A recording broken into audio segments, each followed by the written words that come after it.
जुड़ गए हैं सीनियर सहाफ़ी अब्दुल बारी मसूद साहब, जो कि नेशनल, इंटरनेशनल और ख़ास तौर से मिडल ईस्ट पर आपकी बड़ी गहरी नज़र है। मैं उनका इस्तकबाल करता हूँ, अब्दुल बारी मसूद साहब का। और इसके साथ-साथ सीनियर पॉलिटिकल एनालिस्ट हमारे जुड़ गए हैं, जनाब फ़दील अहमद साहब, जो कि सीनियर पॉलिटिकल एनालिस्ट हैं, और आप सब पिछले 15 महीने से सुनते आए हैं फ़दील साहब को कि वो किस तरह से बोलते हैं और क्या उनका अंदाज़ है और कितनी गिरफ्त है उनकी, ख़ास तौर से जियोपॉलिटिक्स पर।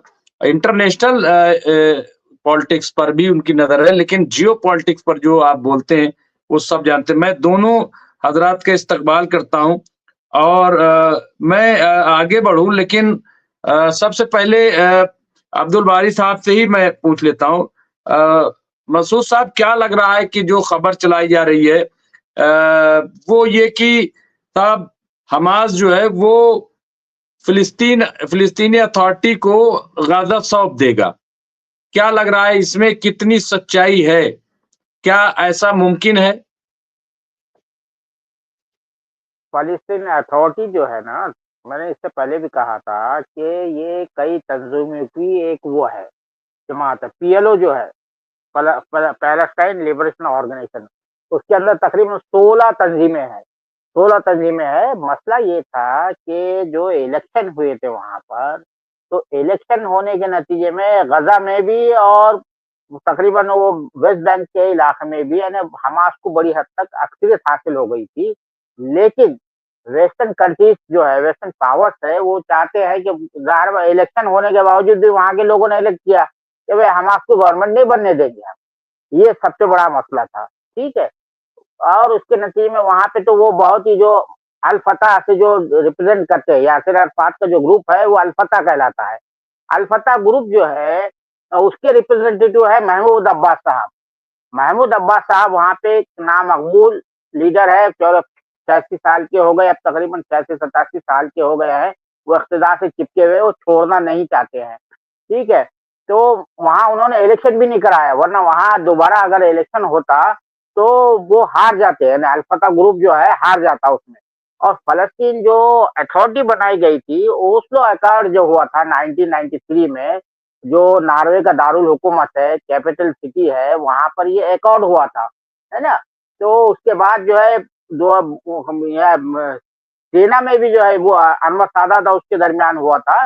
इस जो वो उसको बताता हूँ मैं आपको। फिर तो ये अकॉर्ड के तहत ये था कि फ़लस्तीन के जो जितने भी ग्रुप थे, वो लड़ते इस बात के थे, इस बात के लिए लड़ाई कर रहे थे, इस बात के लिए जंग कर रहे थे कि पूरा-पूरा फ़लस्तीन हमारा है।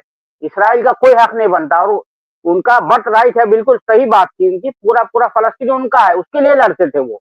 तो ओस्लो अकॉर्ड पर जो है मजबूर किया गया कि भई आप ऐसा कर लो कि जो अक़वाम मुत्तहिदा ने जो 48 में जो तक़सीम की है, उस हिसाब से जो है 2 स्टेट का जो सॉल्यूशन है ना, फ़लस्तीन के 2 हिस्से करके, एक हिस्सा इसराइल के हिस्से में दे दिया गया था, दूसरा फ़लस्तीन के हिस्से में दिया गया था।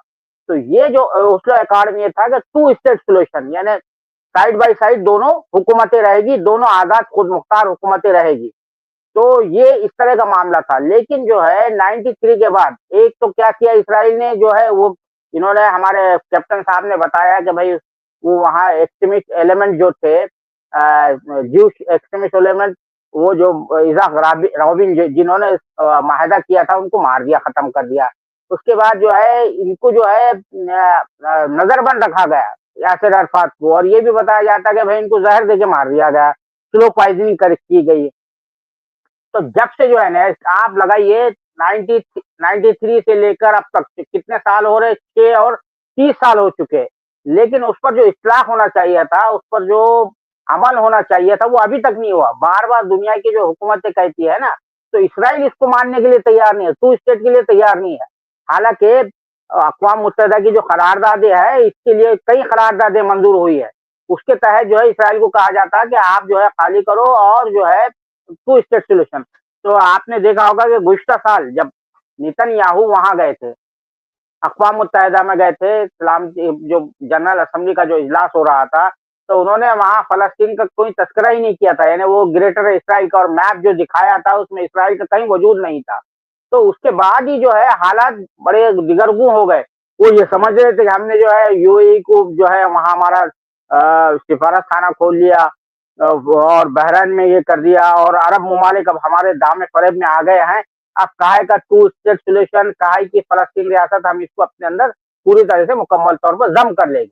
तो ये जो गुफ्तगू होती है ना, असल जो मसला है कि भाई एक आपने तो अक़वाम मुत्तहिदा की करारदाद पे भी अमल नहीं करते हो, आप जो भी करार करते हो, माहिदा करते हो, उस पर भी अमल नहीं करते हो, और अपनी जारियत का सिलसिला जारी रखते हो, और सेटलमेंट जो है यानी फ़लस्तीनी इलाकों पर जो है ज़बरदस्ती कब्ज़े करने का जो आप देख रहे हैं, किटबूत कहते हैं उसको, किटबूत जो बनाते हैं ना वो किटबूत कहते हैं, वो अब लफ्ज़ मुझे याद आया, तो वो बनाते चले जाते हो। तो मैंने इससे पहले भी आप ही के प्रोग्राम में बताया था कि जो फ़लस्तीन को जो हिस्सा मिला था, 48% मिला था, और आपके इस्राइल को मिला था 52% मिला था, फ़लस्तीन की जो डिवाइडेशन किया गया था, तक़सीम किया गया था।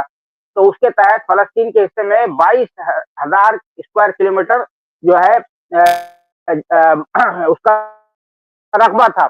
लेकिन वो आज सिमट कर जो है इसराइल ने इतनी वहाँ पर आबादी या सेटलमेंट बसा दी है, सेटलर्स बसा दिए हैं कि वो रकबा रह गया 6,000 स्क्वायर किलोमीटर रह गया। उसके बावजूद उस पर भी तैयार नहीं इसराइल। तो ये मामला है। असल मामला ढिठाई का है, बेशर्मी का है, और उसको असल उसकी हिम्मत इस वजह से है कि उसको पूरी वेस्टर्न जो लॉबी है, वेस्टर्न जो पावर्स है, उसकी पूरी-पूरी जो है बैकिंग हासिल है। अभी एक शिपमेंट जो है तो आ गया है वहाँ पर, जो बाइडेन ने रुक के रखा हुआ था, एम्यूनेशन का जो शिपमेंट है, वो इसराइल पहुँच चुका है। उसके डोनाल्ड ट्रंप ने इजाज़त दे दी है। तो अमलन सूरत-ए-हाल ये है।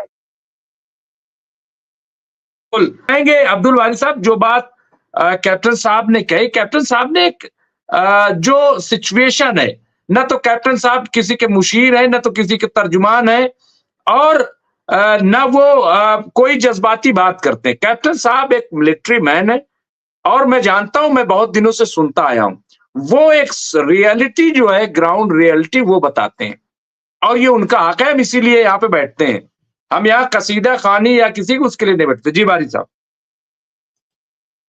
Hamas is a political organization, और उसका जो मिलिट्री विंग है उसका नाम है अल कस्साम ब्रिगेड। ठीक है, अल कस्साम ब्रिगेड मिलिट्री विंग जो है, वो हमारे कैप्टन साहब जो कह रहे हैं ना, और उनकी बड़ी पॉलिटिकल लीडरशिप है, और कई जो फ्रेंडली कंट्रीज है उनके रिप्रेजेंटेटिव है, जैसे ईरान में है, मलेशिया में है, इंडोनेशिया में है, बहुत जगह है जो उनके फ्रेंडली कंट्री है। तो एक तो बात ये है, दूसरी बात ये है कि इसराइल जो है हमेशा जो है टेबल की बात मानने को तैयार नहीं है। वो सबसे बड़ा मसला क्या होता है कि कोई जो सामने फरीक है, भाई तनाज़ा चल रहा है, चाह रहे हैं कि जब कोई कॉन्फ्लिक्ट होता है, ज़ाहिर बात है जंग के बाद जो है टेबल पर ही बैठना पड़ता है। जंग से बेहतर है कि पहले ही आप टेबल पर बैठ जाए। तो टेबल पे जो बात की जाती है उसके लिए तैयार नहीं होता है। इसराइल का सबसे बड़ा मसला ये है, हठधर्मी जो दिखाता है। कितने आप कैप्टन साहब खुद जानते हैं कि कितनी उसके खिलाफ जो है रेज़ोल्यूशंस आए हैं, करारदादें आए हैं, और उसने किस पर अमल किया है। जो इंटरनेशनल क्रिमिनल कोर्ट है कह रहा है कि भाई आप जेनोसाइड कर रहे हो, सब कुछ कर रहे हो, उसके बावजूद भी जो है वो जो असल में होता ये है कि किसी को कोई सपोर्ट जब मिलता है ना, उसको मालूम है कि मुझे मेरे पीछे कोई बड़ा है, हाथ रखा हुआ है, तो उसको इस बात का डर नहीं होता है। तो मसला इस सबसे बड़ा यही है। और दूसरी बात, सब कह रहे, यूरोपियन यूनियन कह रहे, अमेरिका नाराज भी हो जाता है, कुछ यूरोप के जो कंट्री जो है तो वो करते हैं, रिकॉग्निशन दे रखा हुआ है कई मुल्कों ने जो है फ़लस्तीन को एज़ ए इंडिपेंडेंट स्टेट का रेज़ोल्यूशन दे रखा हुआ है। उससे कभी नाराज़ भी हो गई है। जो हमास और इसराइल के दरमियान जब से जंग शुरू हुई उसके बाद तो फ़लस्तीन का मसला पूरे दुनिया में जो सबसे अहम मसला इस वक़्त जो छाया हुआ है, वो यही मसला है। वो तो दब गया था मामला, तो यही मसला है। तो जब तक इस्राइल जो है अपनी हठधर्मी को नहीं छोड़ेगा, तब तक मसला हल होने वाला नहीं है। और ये मुमताज़ साहब ने भी कहा, सभी लोग जानते हैं, आप खुद फ़ौज में रहे हैं, कैप्टन हैं आप, कि जो मौत से नहीं डरता, उससे मौत डरती है। ये कहा जाता है, यानी जो मौत से नहीं डरता वो उससे मौत डरती है। तो इस्राइल का मामला ये है कि वो जो लोग हैं, वहाँ की फ़ौज है वग़ैरह है, वो मौत से बहुत डरते हैं, खौफ खाते हैं। आप देखा होगा कि वहाँ पे जो रेगुलर आर्मी में जो उनके पास जो तो सभी को तरबियत कंपल्सरी है, मिलिट्री की तरबियत तो सबके लिए कंपल्सरी है। कोई जाने को तैयार नहीं है। जो जो रिपोर्ट्स आ रही थी, मैं जो है द टाइम्स ऑफ इसराइल जो है वो अखबार आता है, उसको भी फॉलो करता हूँ, वो अल जज़ीरा को फॉलो करता हूँ, और भी जो भी वेस्ट के जो अखबार आते हैं, वाशिंगटन पोस्ट है, द न्यूयॉर्क टाइम्स है, द न्यूयॉर्कर है, सभी को देखता हूँ, फॉलो करता हूँ। तो जो अमलन सूरत हाल है वहाँ पर बहुत ही मुख्तलिफ है। वो जो खौफ की नफ्सियात जो होती है ना, फियर साइकी जो है, फियर साइकोसिस में कोई भी कौम नहीं रहना चाहती। भाई आप कमा रहे, खा रहे, पी रहे, तो आप चाहेंगे कि सुकून से रहे। तो वहाँ के हुक्मरान नहीं चाहते, और ये जो मामला तूल नहीं पकड़ता, ये जंग भी तूल नहीं पकड़ती। ये तो नेतन्याहू अपनी कुर्सी बचाने के लिए इतना लंबा ले चले गए हैं। ये सूरत हाल है।